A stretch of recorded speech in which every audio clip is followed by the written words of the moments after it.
Well, good morning, everybody. We are now at the top of the hour, and I want to first and foremost thank you for joining me today for about the next 60 minutes or so as we talk about lead generating and how to network and lead generate with networking events and how to find your next customer or client. You definitely appreciate the fact that you're spending the next 60 or so minutes with me. I honor that. I respect that. That absolutely means the world to me. For those of you that know me personally, you know how much I take that to heart and how much value I put on that.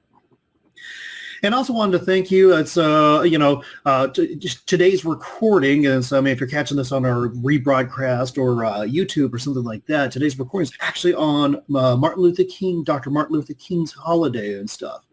And it's funny, this morning I was kind of checking out Facebook a little bit, just kind of seeing what everybody was up to, what everybody's doing. And I saw people fall into one of two groups. One that was celebrating because they have a 3-day holiday. They're celebrating that they don't have to go to work today. And then there's those of us that I saw that were out there, we're working to achieve our dreams. So, you have like Dr. Martin Luther King, who stood up and talked about having a dream. And so I see that a group of people that are actually out there working and busting their butt to go after their dream.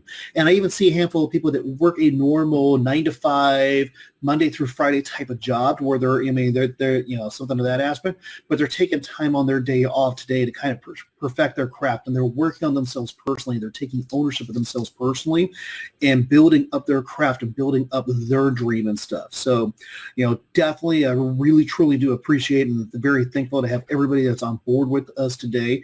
I was kind of looking at the attendance roster today, and it looks like we've got a whole wide range of industries that are represented with us today.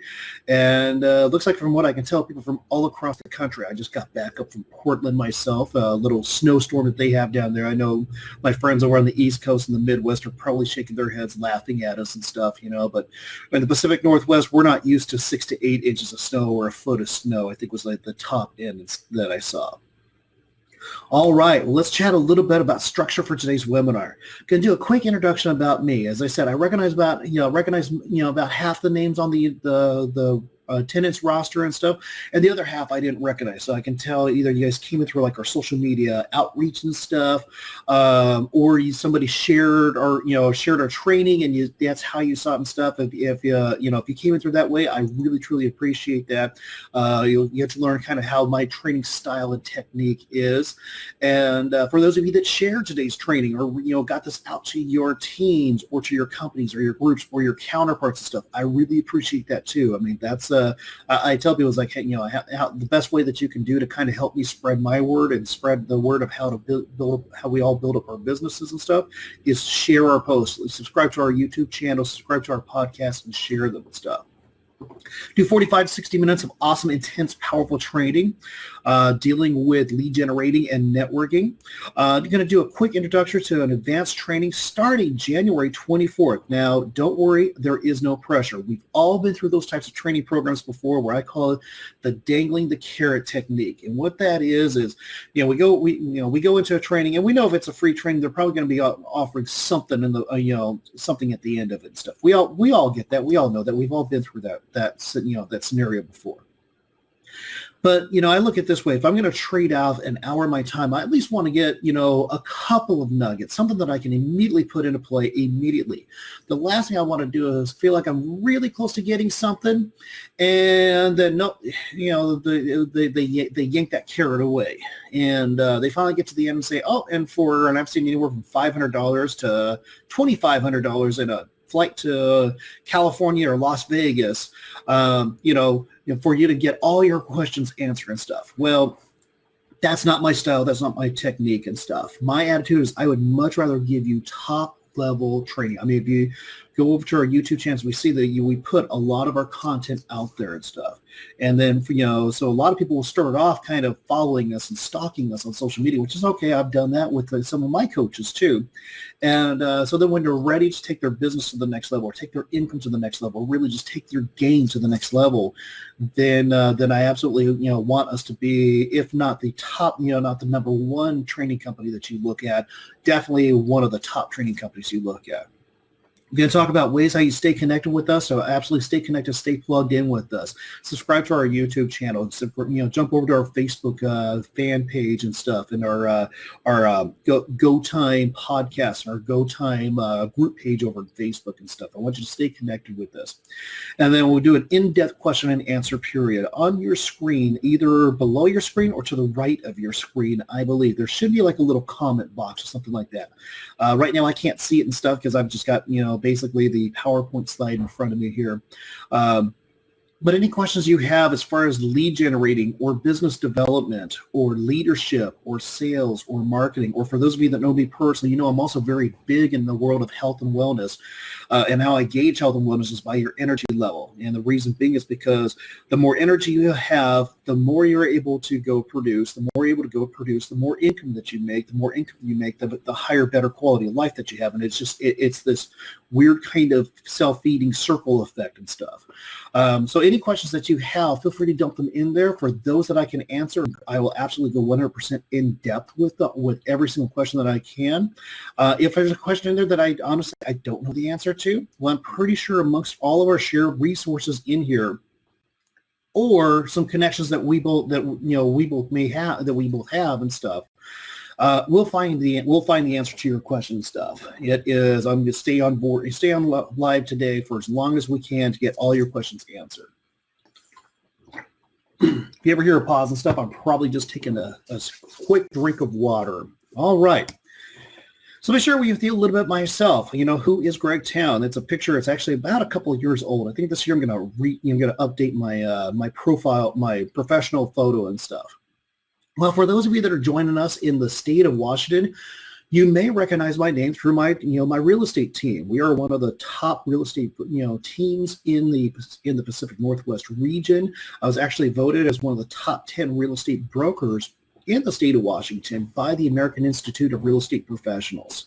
Through the course of working within real estate, which is a very transactional based type of industry, I one time had a friend of mine ask me something to the effect of, Greg, I do business with you because you're my friend first, my realtor second. And I liked that. There's something about that really, truly resonated with me. And so I really, truly, I really like that. So I went to my team and I'm like, okay, how do we take real estate, which is traditionally a very transactional type of industry, and how do we maneuver it more into a relationship type of industry and stuff? And so that all started in playing kind of, a strategy session where we started working more on building a relationship with our clients and becoming known as the friend in the business. Well, other realtors in my office kind of noticed that our numbers were scaling up and stuff. And so they reached out to me and go, what are you doing? And my attitude is I would much rather share with everybody. There is no great secrets out there and stuff. I would much rather share with everybody. That way we all grow together as an industry. We all prosper. I come from an abundance mindset in that aspect. So we started sharing with other real estate brokers. From there, our lending partners noticed that our numbers were scaling up. So we started sharing with our lending partners and even like our insurance partners and stuff, because anytime somebody buys a home or buys a commercial piece of property, they tend to need to get insurance on it, and they tend to want to get insurance on it. So our insurance partners noticed our numbers going up.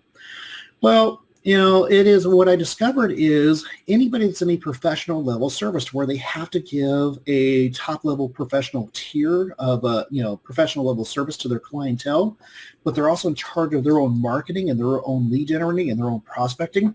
We all kind of fall into the same boat. We all kind of have to do the same activity. Sometimes we may call it a little bit different things and stuff, but that led me into working with other professional trades and organizations, including photography. Last month, I was speaking to a group of attorneys and CPAs. So that actually led me into publishing a book called, entitled Becoming Known as the Friend of the Business, Going from Salesperson to Trusted Advisor, which really helped allow me to talk into multiple professions and multiple industries. Now, the one thing I want you to get and understand in this is absolutely what I am. I'm a small business owner. I'm a local business owner. I'm a business owner right alongside with you. I'm in the trenches 100% of the time, right alongside with you. Now, when I say what I am, I think it's important that I bring what I am, but I also think it's important that I bring what I am not. And this is also what led me into wanting to start a training company. I see a lot of training companies out there, and that's all that they do. They are just purely a training company. They have, they none of what they preach, none of what they train on, have they actually put into practice themselves. Have they actually gone and worked, put into their own, gone out there and done themselves and stuff. It's all theory to them. And so, I mean, for me, I've wondered, it's very important. It's like, when we hear something or read something or, we catch wind of something, instead of sitting there going, wow, that's a really cool idea. How do, let's build a training program, a training module around it. Instead, what we do is we go, that sounds like it would work out. Let's put this first in our real estate team and let's work all the kinks and the bugs and everything in that aspect. And once we're done with that, then we take it over to our training company. And so we start working with several different industries and stuff, but we've already worked out all the kinks and bugs. Everything that I taught you about today, everything that I train on people is stuff that we personally do. None of it's theory. It's all stuff that we put into our own daily practice. So, to get the most out of today's webinar, this is what I've discovered from other people that have gotten the most out of our types of trainings and stuff, is they turn off all distractions. They shut down the cell phones. They minimize out the emails and all that other stuff. It is, as I always tell people, it's like, okay, we're going to take about the next now 50 or so minutes with each other. And, so, I mean, it's just, if there's a true emergency that comes up, then obviously you got to address that stuff. But I mean, if it's a phone call that can hold off for 50 minutes or something like that so that you can get some really powerful training, highly would recommend. Get out a pen and paper to take notes. And I always tell people to listen fast because I talk fast. Now, we are recording today's session as long as technology works with us. And I've always find this ironic because it's almost like Murphy's Law. Whenever I say as long as technology works with us, we get a great recording. We get everything, easily uploaded into our YouTube channels and all that good aspect. I figured the one time I don't say that is when we're going to have a glitch somewhere within the system and we're not going to get a good recording and stuff. So with that saying, let's jump into some training here. So let's talk first and foremost types of networking events. And so what I do is I classify my networking events into one of two aspects. Number one being the traditional networking event. Now, when I say networking event, most people, their first thoughts, you're going to fall within the traditional networking events. Second aspect is what I refer to as non-traditional networking events. I kind of stumbled into those. I actually kind of, figured that out almost by accident. So let's talk about some traditional networking events. Now, the three biggies, whenever I'm out on, giving this presentation to multiple industries, multiple areas around the country and stuff, or, even with doing one-on-one consults and stuff, the three biggies that always seems to come up when I ask people, what are the three top networking events that you can think of, is chamber organization, leads group like BNI, LaTip, I Take the Lead, or meetup groups on like meetup.com and stuff. So let's talk about these three a little bit in depth here. So chamber organizations, and I'm a very big supporter of belonging to your chamber. I'm a very big supporter of being active within your chamber. And, when I'm looking at a particular chamber, what I'm looking at truly is how many events do they have a month that I personally am able to plug into. Now, there's two different types of businesses that join chambers. One is very big box, very big box retailers, big named, big conglomerates, and they join the chambers purely as an aspect of how they look as it's their giving back to the community. They don't join the chamber to go to a chamber after hours or a networking event or anything like that, unless it's they may go to the huge signature events or something like that. But outside of that, it is purely just to kind of give back into their local, they view it as giving it back into their local community. And then you have, I hate the term small or medium-sized business because anybody that knows me knows that there is nothing about me that wants to classify my business as small. So then you have what I refer to as the local business owners. And so this includes both my training company and my real estate team. We join the chamber because it's a chance for us to expand on our sphere, to get to know people, to get to meet other business owners in the area, a chance to kind of, reach out and kind of find some referral partners, some people that we can do refer business back and forth to each other. So, a great thing about the chamber organizations is you're going to get, a wide variety of people to meet. There's going to be a lot of different industries. There's going to be a lot of different potential contacts for you to make. I always recommend with people within chamber organizations is you to get active. It's ironic. I belong to the Tacoma Pierce County Chamber, and they participated in with kind of, I want to say, the Western United States. All the major chambers and stuff did a huge study, and they saw that the number one great thing people don't like about the chambers, they said, is like it almost felt like it was one more thing to put on their plate. And so I mean, the chamber gets upset at me because I'm an ambassador and I sit on their board of directors. When I talk to brand new chamber members, I tell them it's like the best way to get your value out of your chamber membership is to get active. But I explain to them in the scenario, it's like there's people join the chambers for one of two reasons.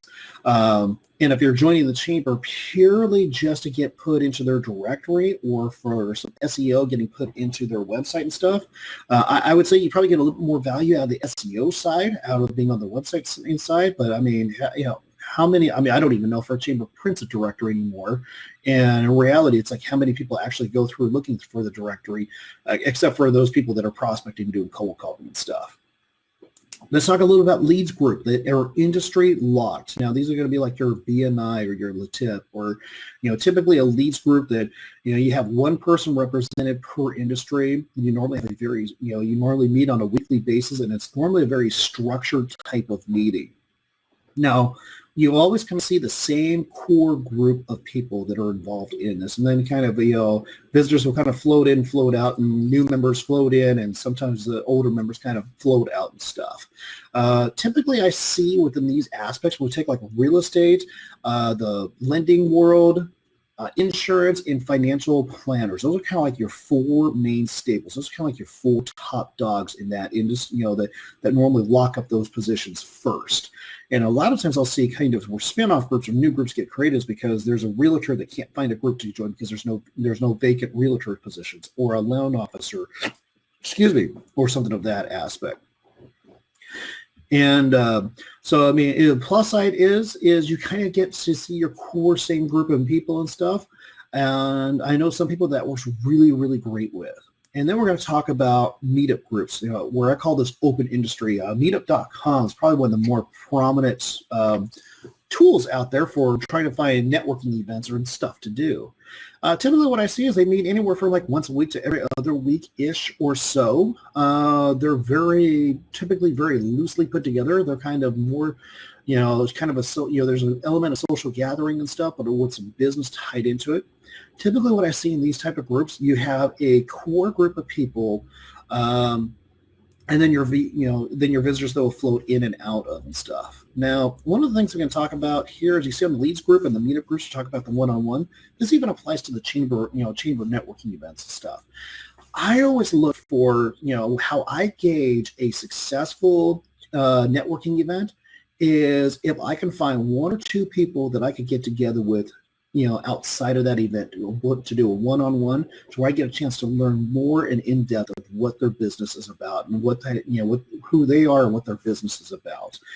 And or I connect, or I've got somebody in there that I've already got a relationship with, or got a connection with, and we kind of just help build that relationship even further and stuff. It's not all about, to me, it's not all about trying to collect everybody's, business card in the room and stuff. Now, the really cool thing is with technology, it has really helped because it's not uncommon if you're in, like right now I'm in Tacoma, Washington. We're just south of Seattle, Washington. It's not uncommon if you're in a major city or a very large city that you're going to have in the same night several events to pick and choose from. The really cool thing is now with technology, you can go in and use Google as your friend. You can kind of see who goes to these events. You can even see on a lot of times who's registered for the events and stuff. So you really truly get your chance. You can really truly start using technology to kind of pick and choose what events should I be going into, where should I, what events can I, maybe, I don't need to go to and stuff. A very, very important element here I want to understand is relationship building is absolutely 100% the key. To actually, that's why I'm so big on doing one-on-ones and talking, getting, kind of taking, instead of doing that quick little elevator pitch, really getting in depth and, finding a couple of people in there that I can really, truly get to know about them and their business and their industry. And then, on the flip side is typically they're going to want to learn a little bit more about my business, my industry and stuff. Now, what are some examples of non-traditional networking events? Now, when I'm out training and stuff and I bring up non-traditional networking events, sometimes I get a few strange looks and stuff. And as I said, I kind of stumbled into this aspect, or you kind of stumbled into realizing that there is a chance, an opportunity for me to meet with people. As I talk about, it's like I'm more important at building the relationship than trying to collect a whole bunch of business cards. And what I discovered is what I refer to some non-traditional networking events could be like sports or sporting events or civic organizations or social events. Now, here in Tacoma, Washington, we have a minor league baseball team that feeds up into the Seattle Mariners called the Tacoma Rainiers. For many, many, many years, I used to have season tickets to the Tacoma Rainiers. I mean, I was in there year in and year out. Well, what I discovered was there was always kind of, all the other season ticket holders, we all kind of sat in the same sections. We all kind of sat around each other, and we'd have access into areas of the ballpark and stuff to where, somebody that was not a season ticket holder could not get you for like refreshments or snacks or something like that. And so what I discovered in the course of, 74 home games in the season is I would get a chance to really kind of get to meet people, and we all kind of had the common bond there of rooting for our home team. And I actually started kind of, building up my sphere of people that I knew and was able to refer business back and forth to each other and stuff. And as I said, it's like all the way up to this point, I would never have thought going to the ballpark would be for a business event. Items like civic organizations. We'll talk about Rotary or Kiwanis or kind of any like fraternal organizations or any type of civic type of organizations. If there's a particular nonprofit or there's kind of something that speaks to your heart and stuff, look and see what it would take to get on a board of, to get on like the board of directors or something, or, to working within that type of, for that cause or for that nonprofit. Right off the bat, you would have some people there that, have this, that they're there for the same passion that you are. And then also social events. We're here January 2017. A lot of us probably just got through wrapping up a whole bunch of Christmas parties, holiday parties, New Year's Eve parties, a whole bunch of stuff like that. But I mean, get-togethers and parties and stuff like that. So if you think about it, these are all aspects of where you can kind of get out, you're able to meet and network and socialize with other people that you may or may not have already known. Now, a key element I want you to realize is this is absolutely not the place to pitch your product or service. This is the place to kind of build some relationships and stuff. It is, I was at a New Year's Eve party. It was some clients of mine that we helped them purchase a home. And so, the honest to God, the only people that I knew in there were just my clients. Everybody else was brand spanking new to me. Now, if I kind of quote unquote, worked the room, it's like, oh yeah, my name is Greg Towne. I was their realtor. I helped them buy this home. People would have, I'm pretty sure that would have worked absolutely against me. But when I talk about how I met these people and, oh yeah, by the way, I was, I helped them, I helped them find this beautiful home that they're here celebrating and stuff. It was a lot more social, casual conversation as opposed to trying to go in there and collect a whole bunch of names and emails and phone numbers and stuff. So let's talk about some networking fails. I think we've all experienced these. We've all seen these, and hopefully nobody here today does these. The first and foremost is what I call networking by drive-by. And what networking by drive-by is, and we've all seen this, somebody that will walk into a networking, to a networking group or networking meeting or something like that. They walk into the door. You can almost tell by the looks on their face. They look to the left. They look to the right. They look all around the room, and they smile from ear to ear as they literally start, quote unquote, working the room. And they they fling their business cards to everybody out that will take them, and they collect as many business cards as they can. I've even seen the worst of these people actually interrupt and, rudely get into somebody's conversation just to swap out cards. I personally believe that anybody that does this, they're found guilty from it. They should be punishable by at least a minimum 6 months, not allowed to go to any more networking events or groups, period. And the really sad thing is these people, they'll actually show up to the office the next day with a stack of business cards, and they'll look at it and they'll hold it proudly as they're talking about all these brand new prospects that they have. And yet when they attempt to follow up with them, or if they do follow up with them, it is like their bulk of their conversation is, "Hi, do you remember me? I'm so-and-so with XYZ Corporation. Oh, well, we talked a little bit last night. Oh, yeah, that was me. I was the rude guy." And so then after a handful of those phone calls, or if they even make those phone calls, they just throw the cards on their desk or in a drawer, and they pretty much tell everybody that networking doesn't work. We've all seen this. We've all experienced this. Hopefully you don't do this. Now, the exact opposite of that is what I call the wallflower effect. These are the people that they and I want you to keep in mind, most people in the U.S. are actually introverts. Very few people are extroverts. And I surprise people when I tell them the dirty little secret about me is deep down inside, I'm an introvert. And people are like, wait a second, you're in sales, you're a professional speaker, you're a trainer, you have to be an extrovert.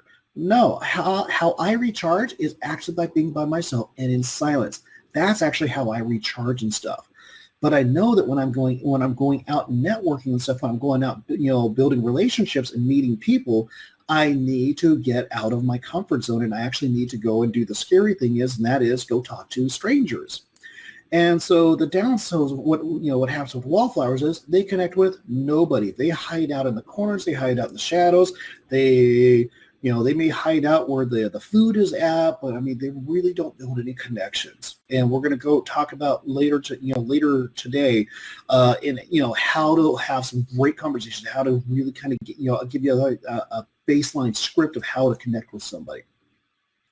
And then the other aspect is what I call hovering with the same people. Now, the positive on the, hanging out with the same group of people and kind of, we'll talk about what it looks like to the outside world, and that is it's very cliquish. It's very, but the positive side is, you get a chance to build on some existing relationships. The negative side of it is you're not creating any new connections. You're not creating any new relationships. I have a very good friend of mine that he does some business consulting, and he also does employee benefits and group benefits and stuff like that. So, he works with companies and, streamlining some of their HR and all that other stuff. When our professional lives, we kind of see each other a lot. We'll kind of, we see each other a lot at various networking events and various, items of that aspect. And I kid you not, we literally will spend maybe 5 minutes just quickly catching up with each other, just kind of seeing, what's new. And I'll check to see what's new in his world. We'll check and see what's new in my world. We pretty much do a fist bump, and because we know that we're there to go meet new people. Now, do we get together, a couple of times a year outside of networking events just to kind of be friends and be, bros and stuff, and just kind of that aspect? Absolutely. But we realize that when we're at a networking event, we are there to work. It's not time for us to sit there and kind of play buddies with everybody. So now that we talked about some networking fails, let's talk about how to build some connections here. We've all heard this, we've all heard this question. We've all, probably said this question is, what do you do? And I hate this question. I'm not a big fan of this question because, if somebody was asking me what do I do, and I kind of quickly tell them my job title, my job description, do they really get a chance to learn about me personally? Do they really get a chance to learn about what drives me, why I do what I do? For the most part, no. You almost feel like you're kind of missing out on really getting a chance to build a connection with somebody. And the best way that I've discovered how people build a connection is almost through the art of storytelling. Now, somewhere in realtor school, as I'm pretty sure it's somewhere in insurance school, somewhere in photography school, somewhere in financial planner school, somewhere in there, I think we all got somewhere, somebody dropped this forward question into us as far as when you're out at, when you're out at networking events, because I hear every single industry that we all ask, what do you do? I was actually at a networking event with attorneys and stuff, and they were so happy that they had a non-attorney that they could talk to and stuff. So let's talk about some really great questions that we can start asking people that will help them share with us through the art of storytelling, and so that we can really learn some how, we can really learn how to truly connect with somebody, and if this is somebody we want to connect with. So one of my favorite questions I ask people is, where do you work at? Now, if you're in an industry, or if you're self-employed, or if you're a business owner or something of that aspect, to where you kind of take, what you do professionally kind of morphs into your lifestyle, and it actually becomes part of your identity and stuff. For us, it's really easy to answer that question of what do you do? Let's take me back. Before I would open up my own practice, before I went into my own business, back when I was still in corporate America, if you asked me what do I do, my response would be, well, I like to travel. I love to scuba dive.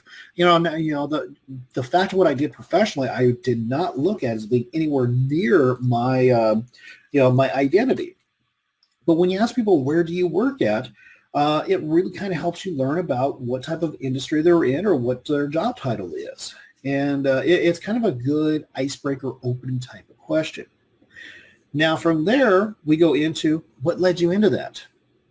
Now, when I talk about discovering somebody's why, discovering somebody's passion and stuff, and keep in mind, if you're on this training and stuff, you're pretty much in a select group of people.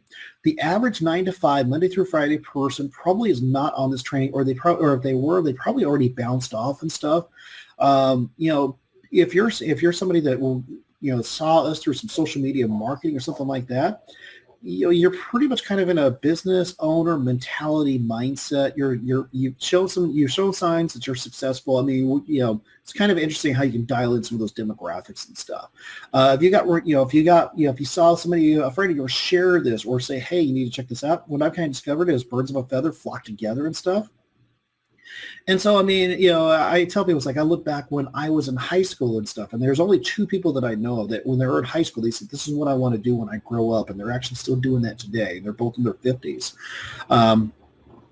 But I mean, when I was back in high school and stuff, if you would have told me that I would be doing what I'm doing professionally today, I would have questioned your sanity. I wanted to be a rock star, an astronaut, a rodeo star, something cool like that.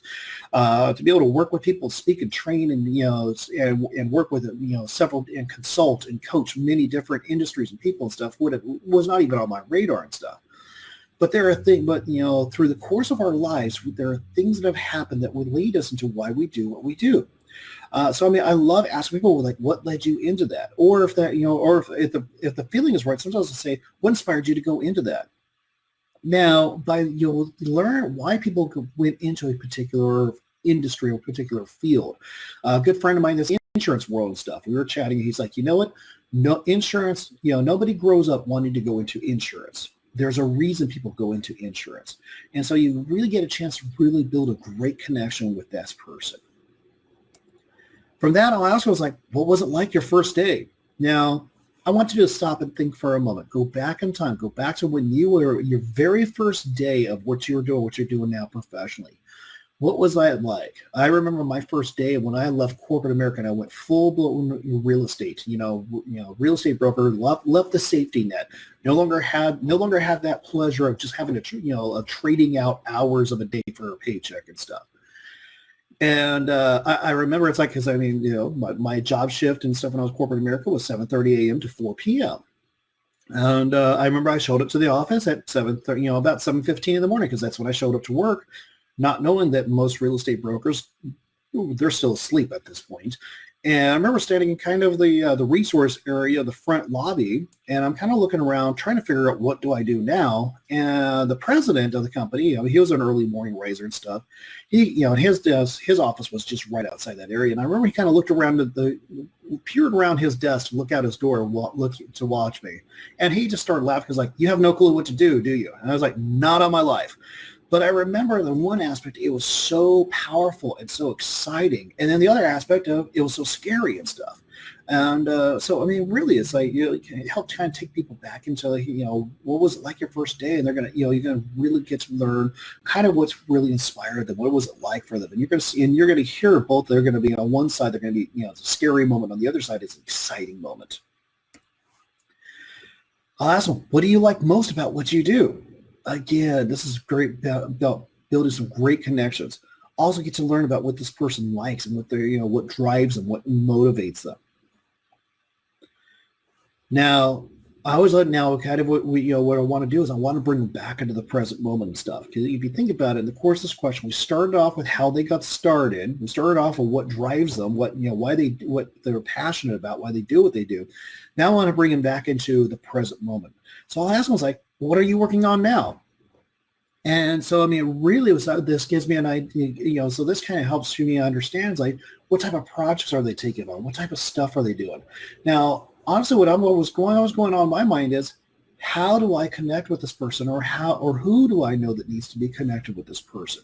I really want you to kind of understand this concept of the more powerful of a connector you are, just how insanely, you know, it's going to grow and just, you know, build your business. Now, through the course of this, they're going to, sooner or later, they're going to realize that they have just spent quite a bit of time, definitely more than that 60 or 90-second elevator pitch they probably practiced in the car before they went into the room. They realize that they've been talking a lot about themselves, and they know absolutely nothing about you.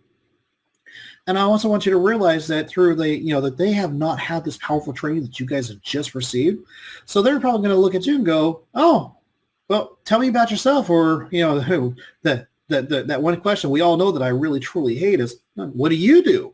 So now you can share with them what it is you do and how you do it, and custom tailor that message to them so that they absolutely receive it. Now, I want you to understand that I'm not saying that you live inauthentic, or I'm not saying that you create this BS, service or job or whatever, so that you sound like that to try to pitch them and stuff. But now you can share with them through what you do and why you do it, and you can know kind of how to hit the key points of, and to really just build that great connection.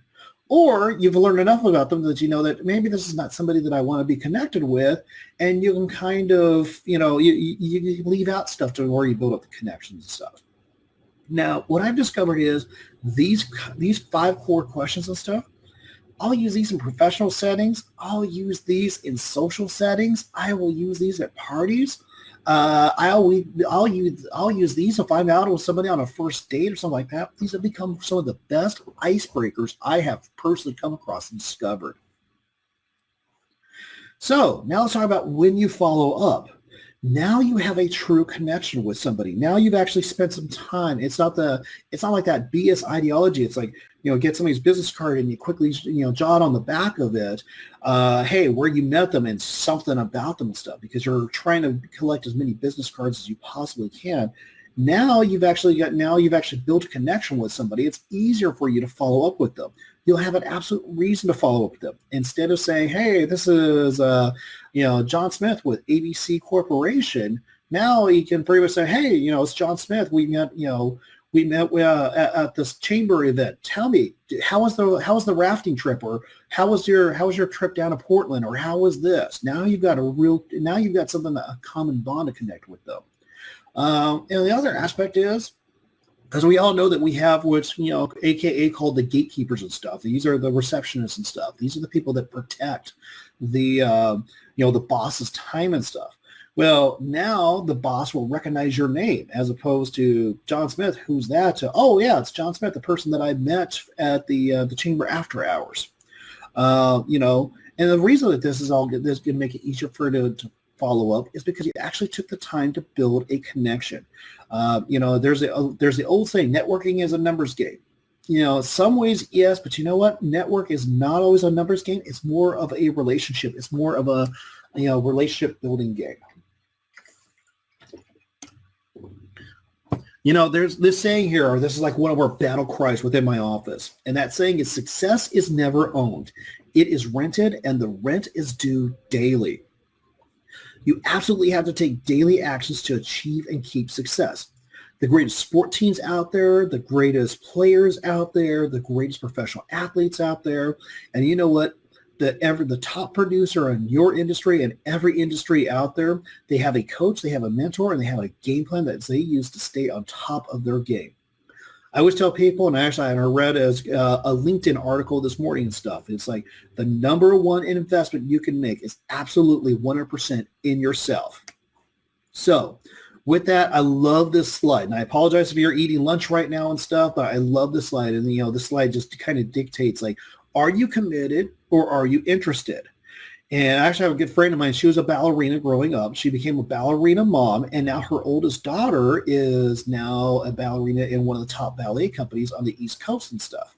And the first time I saw this picture, I shot it over to her. I'm like, is this true? Is this real? And if you think about it, the foot that's on your right is the ballerina in the ballerina shoe.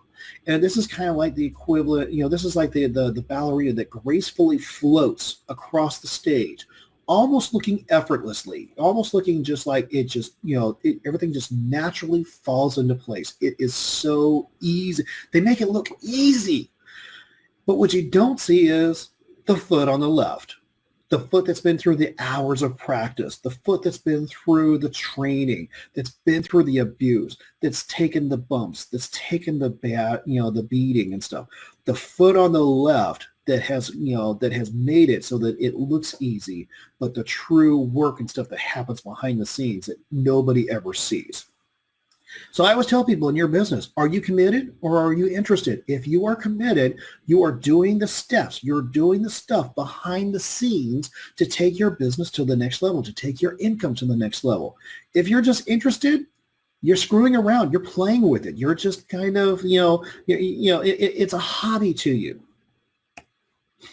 So I want you to understand your business math. I want you to understand your business game. There are certain things that we do and you have to do day in and day out. And if we don't do these, it's going to affect your business. It's going to affect your income. So if you're understanding your business math, your business game, your business flow, there are certain activities that we all do, every day that leads into leads. From those leads, we get our, that's where we set our appointments. Now, I wish that I could say that, 100% of my appointments that are go on our books, we actually have. Unfortunately, stuff comes up, life comes up. Sometimes things get rescheduled. This last weekend when I was in Portland, they got a ton of snow. And so a lot of my training sessions down there actually got rescheduled and stuff because, nobody could drive. So, hey, sometimes people flake out. There's a couple of different techniques that you can really kind of help lock people, make sure that somebody's locked into an appointment and stuff. But sometimes people flake on you. So, then we have our appointments conducted. Well, from our appointments conducted, not everybody is meant to be our client. Not everybody's meant to be our customer. This may surprise some of you, especially if you're brand new in business.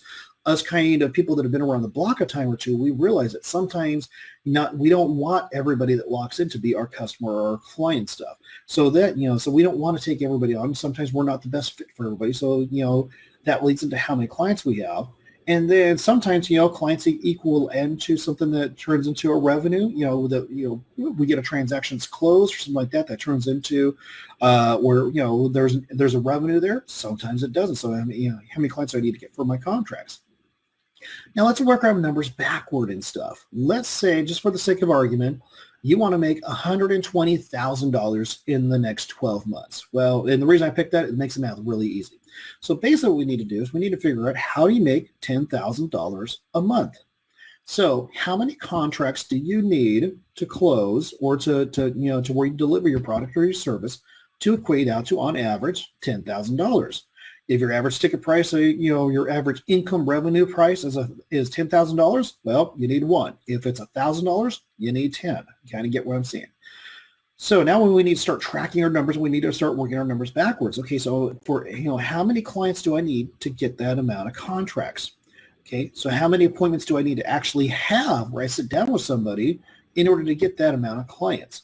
How many appointments do I need to make so that I can actually sit down with that number of people? How many leads do I need to have coming in so that I can make those, how many prospects do I need coming in so I can make those appointments? And what type of activities do I need to do on a regular, consistent basis to get those leads into my funnel, into the pipe, into the side, so that I can actually start making those appointments and stuff. So if you haven't jotted these down, definitely jot these down. Take these notes and stuff. Screen capture this if you can. Take out your cell phone, take a picture of it, or definitely catch us on the rebroadcast of this slide and stuff. This is something that I work a lot with my people that I'm working with, personally one-on-one. So the last thing I do every day is I want you to do some daily planning, some daily reflecting. I want you to deal with the realities, cut out the crap. I want you to absolutely look at what was your day's performance and stuff. Were you operating in the absolute highest and best use of your time, or were you winging it? I always tell people, it's like, okay, look at your state. If you were the CEO of your corporation, guess what? That's what you are. Would you hire this person, or would you fire this person? Is this somebody that you want on board your team, or is this somebody that you want to get off of your team? Now, do I always live 100% where I'm like absolutely on target, perfect all the time? Honestly, no. But, do I live the majority of the time, a very high percentage of that time, upper 90% of the time? Absolutely, yes. And I'm always looking, how do I perfect my craft? How do I perfect my business game, my professional game, and my personal game? Because how you do one thing is how you do everything. So that I'm always on top of my game, and I'm always on top of my craft. So, share with you a little bit about our advanced next level trainings, our business growth mastermind. If you are looking to fast track your business for success, if you want to get into generating leads, how to follow with leads, and the most important thing is converting those leads into paying clients or customers, this program is absolutely going to be 100% for you. So it's an 8-week hardcore in-depth program that we meet virtually and stuff. So, over the course of the 8 weeks, we're going to be first is we're going to be discovering your why and the true value of your time. Once you understand the true value of time, and it's not this BS, it's the one commodity you can never get back. No, once you really truly understand what is meant for your time, your ability to focus and your ability to kind of stay on task and stay on target and cutting out the crap, you're going to be surprised at how much more easier this is going to become. And we're also going to go into setting up your day for success. How do top producers and top performers set up their day so they're 100% on target and for success? We're going to cover 2 full weeks on the roadmap to the sale. I find it funny. Everybody, we'll get inquiries for training stuff, and they want, we want these really cool closing techniques, or we want these really cool, whiz bang, the new silver bullet and stuff. Well, the funny thing is, if you actually do a good enough job of taking your prospect through the roadmap of the sale, and you make sure you're 100% on that right product, you're in a sense, you are now solving whatever problem that come to you that they need to get solved, taken care of. You don't need any fancy closing technique or any whiz bang, or you don't need any shiny things. You don't need to have the new shiny gadgets or stupid giveaways and stuff. Now you're solving the problem. Now you're taking care of them. It's just like you don't need any fancy closing techniques and stuff. But so few people actually go through the true roadmap, the true process of the roadmap to the sale. We're going to go into more in depth into network and prospecting. We're going to really dive deep and hard into these aspects. We're going to talk about social media. How do you get your online following into paying clients and customers? How do you interact with your social media? How do you market through social media? How do you use fan pages? How do you use splash ads? We're going to talk about phone strategies, how to connect with somebody on the phone, how to reach out to somebody on the phone. We're going to talk about follow-ups. We're going to talk about putting in strategies into staying connected with your customers and your clientele, and that's going to lead into how you generate referrals. There's the old adage in sales that, the start of the year, the start of the quarter, the start of whatever, everybody goes back to zero. It's a level playing ground. And I'm going to tell you, that's pure BS. If your business model is that of, at the start of the year, the start of the quarter, the start of the month, you go back to zero, you're in a bad business model. If your business model is you're recreating your first year of business, year in, year out, doesn't matter how many years you've been in business. And the really horrible thing is I've seen people in business for 15, 20 years. Every year they're recreating that first year of business. But if you have a business model and a business strategy of, that you have a system in place that okay, I've got these many connections, I got this many referral partners. I know right off the bat, somewhere in the course of this next 12 months, I'm going to have X amount of transactions, X amount of clients to go through just from that aspect. You're not starting off at zero. You're already starting off ahead of the game of everybody else. So each week is between 60 to 90 minutes of live, in-depth virtual training. This is not a recorded series. This is not a recorded videos. None of that garbage. You get live with me. Plus, we're going to have questions and answers. We're going to go in-depth with every single, we're going to have, a live, in-depth questions and answers. You're going to have a private Facebook group with just other mastermind members. Answering questions, networking, great way to mastermind. I tell people it's like some of my best growth relationships have come from masterminds just like this. You're going to have weekly action items. This is absolutely boot camp style training. You're given assignments and you're held accountable. And as I tell people, is that execution is the heartbeat of your business. The second it stops is the second your business begins to die. So it's kind of funny. We live in this crazy world. People put themselves hundreds of thousands of dollars in debt. Will spend 4+ years of their lives to get an education, like dentists and chiropractors and attorneys and CPAs. And they rarely, if they ever do, take a single class to learn how to build the skills to help build and promote their business so they can become successful. This is one of the reasons why I've become a trainer to some of those industries and stuff, is because, I've taken in that business concept training. And for an extremely small amount of money, you'll learn the necessary skills along with the coaching on how to create the business and market plan that will help you generate 6+ figures a year. Now, this 8-week boot camp with in-depth hardcore coaching plus interaction inside Facebook group, along with daily access to me, if you were to hire me as a coach for the next 8 weeks to do this, it would actually, you would pay just under $3,600 for that. But the cool thing about mastermind groups is that it leverages the size to financially make sense for everybody involved. So obviously, we're not charging $3,600 for the mastermind group. The 8-week business mastermind is $349, and you maybe even seen it on our website and stuff. My attitude is I'm absolutely 100% transparency. We don't do you're not paying $3,600, you're not paying $2,600, you're not paying $1,600. I don't believe in that garbage because, the funny thing is those sitting in the audience, they know it's garbage. Those on the stage giving it, they know it's garbage too. So, what that is absolutely our 100% money back guarantee. So I promise with 100% certainty that this will be the best investment that you've ever made in your career. Program starts this Tuesday, January 24th at 6 p.m. Pacific Standard Time. So we have people all across the U.S. that are coming on board of these mastermind groups and stuff. Or Wednesday, January 25th, we're going to have a session starting at noon or 2 p.m. Pacific Standard Time. The session for Wednesday, March 1st, will actually be done the Tuesday, February 28th. I've already got an engagement that's already got me tied up for that day and stuff. So only $349. Let's think about that. What does that break down to? That literally comes down to $6.23 per day. If you decide to pack your lunch every day for the next 8 weeks, the savings alone will have your training covered. So just like my real estate business and coaching business, I back up all my actions with performance guarantees. So let's talk about this money back guarantee. Within 30 calendar days of our last training sessions, if you have done the work, what I mean by you've done the work is you've attended each session. You complete and show you've done all the homework, action steps, and weekly commitments. And if you feel this program is not worth absolutely every penny of it, we'll refund you the full amount. You get to keep the content. That's our 100% money back guarantee satisfaction.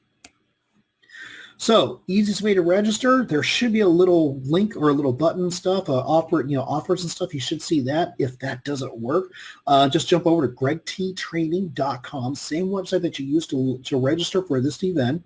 Click on the mastermind groups, look for the buy now button. So with that, I'm going to go ahead and minimize out this screen, bring up my other screen here.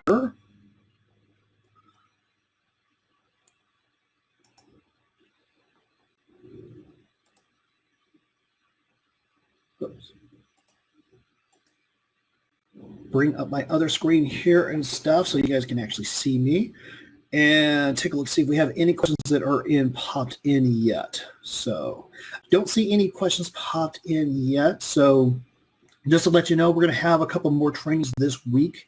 We do these in 2-week segments and stuff. So later on this week, we actually have Becoming a Social Media Rockstar. We're going to talk about how you build up and you build your following within social media, how to interact with social media.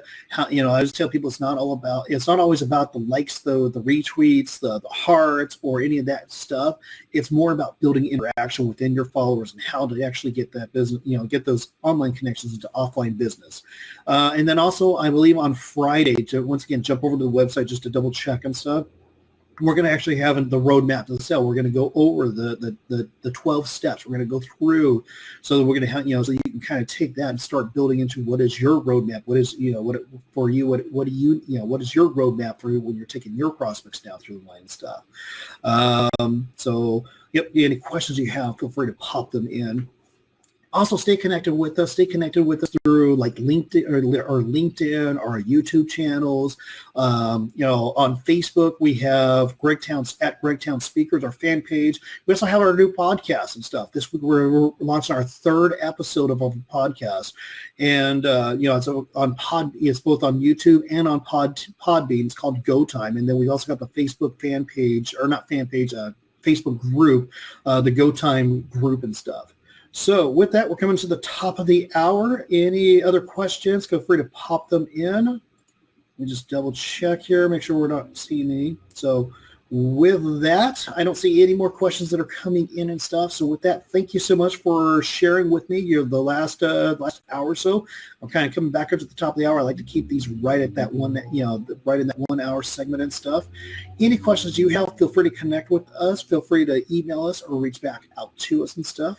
And other than that, hope you guys have a great day. Make it a great week, and looking forward to next time we see each other.